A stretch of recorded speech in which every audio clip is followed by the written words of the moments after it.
Globally, BMW are investing heavily in sustainability and environmental initiatives.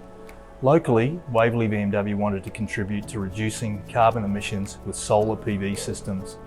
We chose Cherry Energy Solutions to facilitate our solar installation. After reviewing several solar companies, we got a straightforward, customised proposal that made all the complex technicalities easy to understand. We'd also heard of Cherry's very good reputation in the market, and that made the decision easy. At Waverley BMW, we rolled out our system in 2 stages, with the first a 99 kilowatt system installed in 2019, and the second a much larger 200 kilowatt system completed in April 2021. In total, our system will save us an estimated 426 tonnes of carbon emissions each year, an impressive amount off our electricity bill.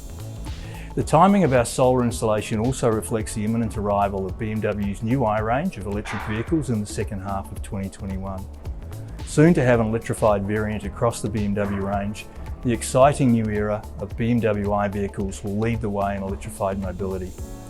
We've taken one step further by commissioning public charging points that will be accessible 24/7 in front of our dealership. They will enable our customers to charge their electric vehicles with electricity generated by our own solar PV system, cementing our commitment to a sustainable future. In summary, we're extremely proud to be taking these significant steps at Waverley BMW to become more sustainable and to do our part to reduce carbon emissions.